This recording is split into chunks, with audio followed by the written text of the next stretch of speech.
Bien, muchas gracias por seguir con nosotros en esta mañana del viernes 30 del mes de agosto y vamos a conversar, le decía a ustedes antes de la pausa, un habitué de la casa, Samuel Bonilla. Él fue candidato a diputado por Opción Democrática y es politólogo, economista, es decir, el abanico es amplio que podemos cubrir, así que bienvenido en esta mañana, Samuel. Gracias, ¿cómo están ustedes? Estamos bien. Gracias a Dios todos Qué bien, bueno. Samuel. Samuel, queremos conocer a través de ti la postura de Opción Democrática en torno a la reforma constitucional.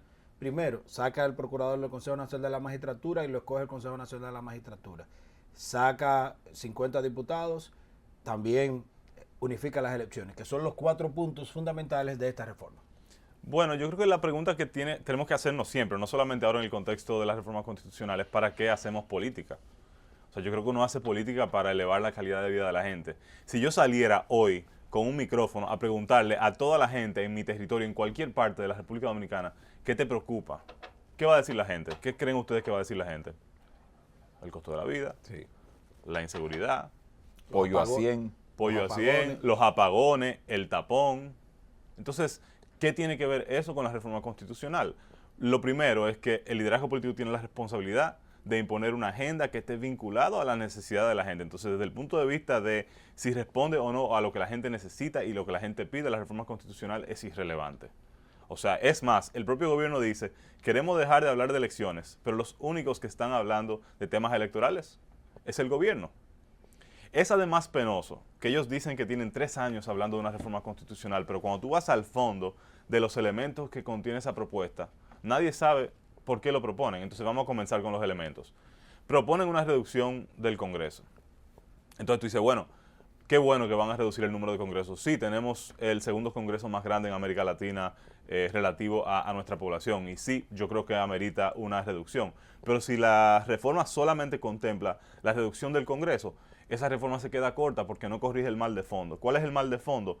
La baja calidad de la representación. Y el voto preferencial tendría que ser sujeto de cambio para poder mejorar la calidad de la representación. Claro, entonces una reforma que tiene la vocación de darle fuerza al primer poder, como tú decías, al poder legislativo, que debería ser un contrapeso del poder ejecutivo, tiene que darle capacidades, tiene que corregir, por ejemplo, el tema del dinero. Ese es el gran tema espinoso y el tema que puede ayudar a elevar la calidad de la representación, la Samuel, regulación del dinero en en la el campaña. financiamiento de las campañas, Ya. que pensemos en regular los topes, que tengamos sanciones claras para quienes violentan esos topes. Eso pasa también por trabajar las capacidades de la Junta Central Electoral. Pasa por pensar incluso el proceso de votación y el método de votación. O sea, que nosotros pensemos en adoptar lo que iba a pasar en el 2020, que es el voto electrónico. ¿Y cómo se hace eso? Reformando la ley de régimen electoral. Entonces tú no puedes proponer una reforma constitucional que lo único que trata son temas electorales y no tratar de la mano una reforma a la ley de régimen electoral, que es la que aborda todos los temas que pueden elevar la calidad de la representación. Porque si tú tienes 10 manzanas podridas y tú eliminas 5 manzanas podridas, te quedaste con 5 manzanas podridas. O sea, yo te puedo decir algo, la Cámara de Diputados se distribuye el trabajo en comisiones permanentes que tratan los temas según los ministerios que tenemos. Y las comisiones tienen un máximo de 15 miembros, las comisiones tampoco funcionan. Entonces no es solamente un tema de tamaño. Déjame decirte, de mi experiencia te puedo comunicar que es donde se hace el trabajo. ¿Qué es donde se hace el trabajo? Las comisiones, la gente piensa que el legislador nada más va a la sesión martes y miércoles. No, señores. Es ahí que se hace el trabajo, ahí se estudian los proyectos. El trabajo es en la comisión que tienen que trabajar diariamente. Entonces la discusión no debe ser si es grande o si es pequeño, es si funciona, porque si el Claro. Estado hoy funcionara con los 700,000 empleados públicos que tiene, la gente no estuviera preocupada que si es grande o pequeño. O sea, ¿qué quiere la gente? Servicio. ¿Y para qué nosotros vamos cada 4 años a un proceso electoral? Es para que nos garanticen bienes y servicios públicos de calidad. O sea, acaba de salir una encuesta, el MEPID analiza los resultados de esa encuesta, que es una encuesta con una muestra a nivel nacional. ¿Y qué dice la gente? ¿Qué dice la gente? Que se siente inconforme con la democracia. Que se siente inconforme con la democracia, porque la democracia no cumplió con su promesa de darle calidad de vida a la gente. O sea, la gente no entiende que es igual ante la ley, ni que todo el mundo tiene acceso a los mismos bienes y servicios. Entonces, en cuanto a la reducción del número de diputados, a mí me parece una propuesta que ellos sabían que iba a calar, o sea, que es populista, que a la gente le iba a gustar, porque cuando tú ves incluso los niveles de desconfianza de los que goza la Cámara de Diputados, es la tercera institución en la que menos confían, acompañado de los partidos políticos y de la Policía Nacional, pero no corrige el mal de fondo. Es más, hasta le está generando un problema a lo interno de su propio partido. Entonces, esa es una.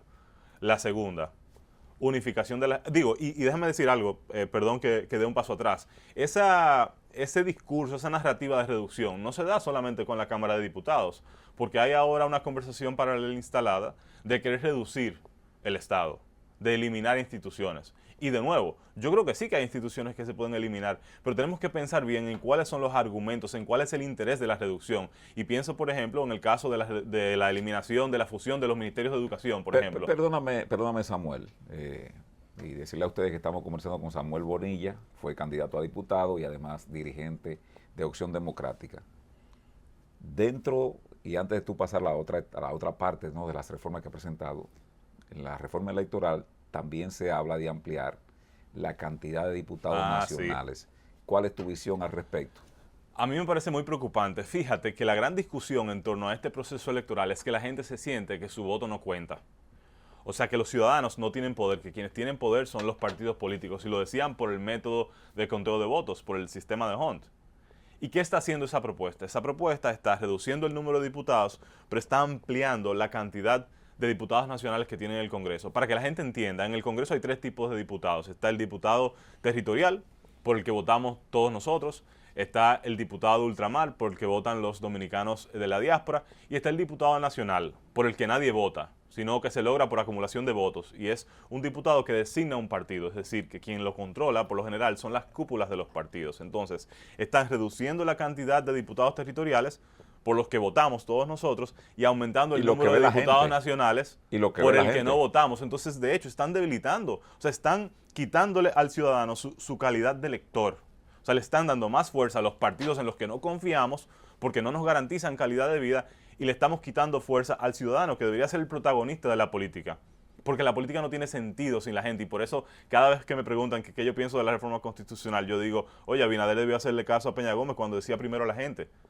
Es por la gente que esto tiene sentido. O sea, yo no me levanto, yo no vengo aquí a este programa, sino es porque yo quiero mejorar la calidad de vida de la gente. Entonces, la idea de, bueno, antes, o sea, en el sistema actual, si se mantuviera la composición de la Cámara de Diputados hoy, tenemos 5 diputados nacionales de 190.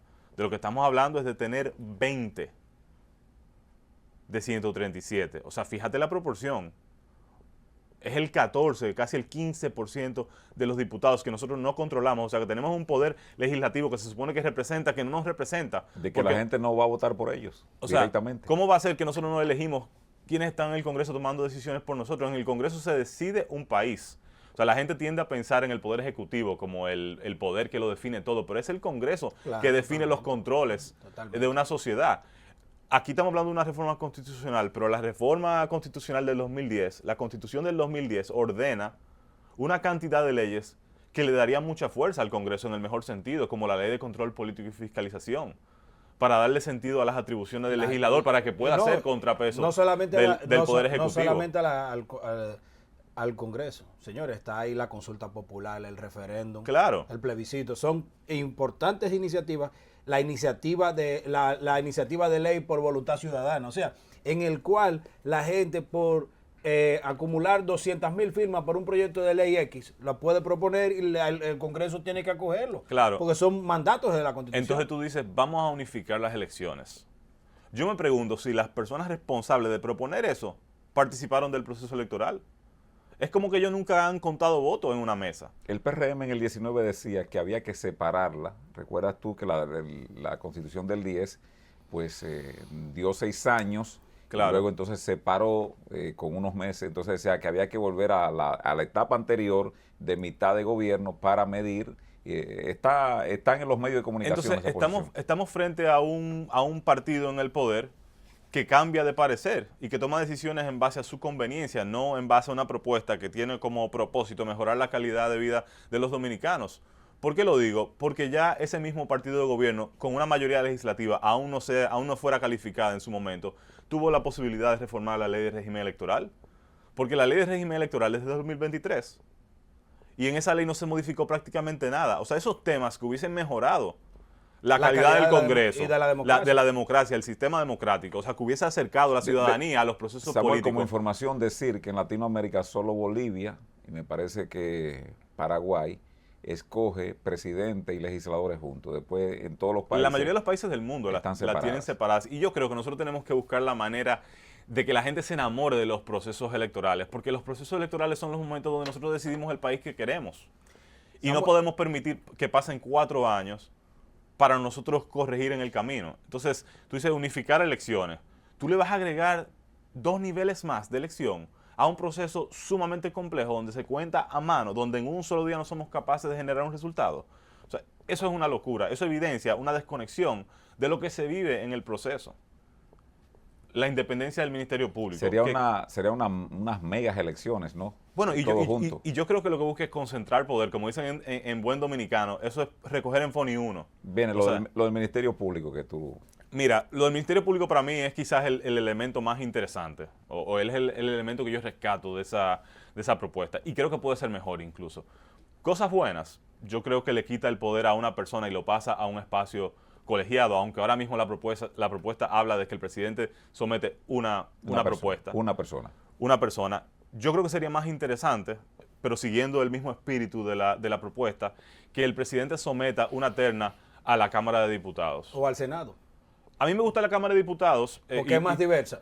Porque es más diversa. Yo creo que la Cámara de Diputados es el espacio más, a pesar de que es disfuncional, yo creo que la Cámara de Diputados es lo más representativo que tenemos, es el espacio más democrático. Cuando las discusiones llegan al seno del país es porque se están discutiendo en la Cámara de Diputados. Y pienso ahí mismo, ampliándolo, ¿no?, que debería ser de los fiscales de carrera que se tome sea terna, exacto, quinteta, exacto. sexta. Yo estoy de acuerdo con la idoneidad del perfil, claro, pero yo creo que la decisión debe pasar por el Congreso. ¿Por qué?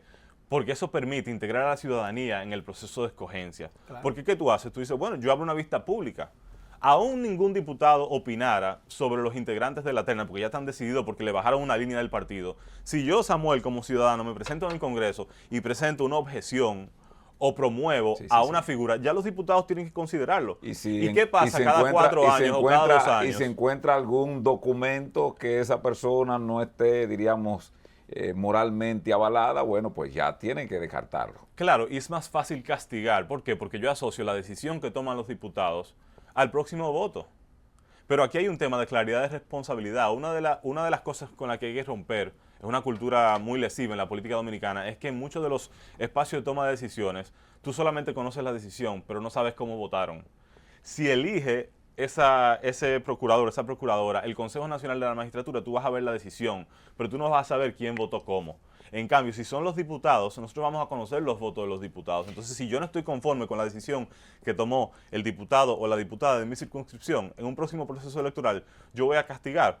O por el contrario, voy a premiar, porque a la gente que hace el trabajo bien también hay que reconocérselo. Entonces, yo creo que sí, que es importante que se le quite poder al presidente en la escogencia, pero no olvidemos tampoco que hay que tener cuidado con el discurso de la independencia, porque el procurador lo que va a hacer es a materializar la política criminal del Estado. Entonces no puede estar divorciado de la realidad. De la realidad. Samuel, eres politólogo y economista. Los apagones, la reforma fiscal. Tenemos poco tiempo ya, nos quedan 3 minutos. ¿Podemos hacer un consolidado? ¿Qué tan importante o necesaria es la reforma fiscal para tapar el hoyo de los apagones? Bueno, son cosas separadas. O sea, los apagones tienen que ver con el sistema eléctrico y tú no necesitas una reforma fiscal para corregir los males del sistema eléctrico. Lo que pasa es que el sistema eléctrico se lleva 1.800, el sistema eléctrico representa el déficit. Claro. O sea, el déficit fiscal es equivalente al déficit va a buscar más cuarto para tapar hoyos, bueno, pues. Pero así como comencé, quiero terminar. O sea, la reforma fiscal no es solamente una modificación al sistema tributario o una modificación al gasto. Es pensar la estructura de la administración pública, es un reordenamiento de la administración pública. Entonces yo creo que sí, que sería súper interesante una reforma fiscal, pero esa reforma fiscal tiene que tener mucho cuidado a quién carga, porque aquí vamos a hablar de las exenciones, por ejemplo. Hay economistas, y puedo mencionar a Andy Daguarre y a Jaime Aristi, dice que no se conoce la basamenta, y ellos que trabajaron tal vez en la reforma más importante fiscal del año 92, dice que Balaguer en aquel momento le entregó un libro rojo que vino de unos pensadores de la Universidad de Chicago y que en base a eso trabajaron. ¿Se conoce la base de esta posible reforma fiscal? Mira, yo creo hay muchas ideas, pero yo no creo que tú puedes comparar. O sea, la gran reforma a la que todo el mundo se refiere es la reforma de Balaguer, pero el contexto político de principios de los 90 no es el contexto político que vivimos hoy en el siglo XXI. Antes el liderazgo político estaba muy consolidado. O sea, 2 personas tomaban decisiones y resuelto el problema. Ahora los ciudadanos tenemos más fuerza. El poder político está mucho más fragmentado. Tú tienes 190 personas que son jeques y a cada uno de esos jeques hay que pasarle la mano. Hay que consultarlos, hay que preguntarles qué piensan. Entonces yo creo que la reforma fiscal lo que tiene que evitar es generar distorsiones que laceren a los agentes productivos, que generen mayor informalidad, porque por ahí también viene una reforma al sistema de seguridad social y la informalidad es uno de los elementos clave de la seguridad social. 55 y tiene que dar el ejemplo. O sea, yo creo que de lo que estamos hablando, de nuevo, es de la falta de confianza en las instituciones del Estado. ¿Tú crees que la reforma debe ser proactiva, pro desarrollo? Pero por supuesto que tiene que ser pro desarrollo. O sea, yo creo que tenemos que pensar en qué gastamos y cuando hablemos de las modificaciones tributarias, tiene que ser progresista, tiene que cargar a quienes más tienen. O sea, cuando hablemos de ver las exenciones, que son 2, las exenciones a los sectores productivos, como por ejemplo al turismo o a las zonas francas, pero también están las exenciones por vía de los productos que hoy no tienen impuestos. Claro. Y nosotros tenemos que tratar de mantener esos productos sin pagar impuestos, porque esos productos son lo de la canasta básica familiar y vivimos en un país donde la mayoría de la gente no puede pagar, no puede asumir el costo de la canasta básica familiar y por eso Opción Democrática, todos los candidatos de Opción Democrática han sido partidarios de que el gobierno deje de violar la ley y que indexe a la inflación el salario exento de impuestos sobre la renta. Un placer siempre conversar con el buen amigo Samuel Bonilla, politólogo, economista y dirigente importante de Opción Democrática, un joven talentoso que fue candidato a diputado y que expresa en sus opiniones y en sus criterios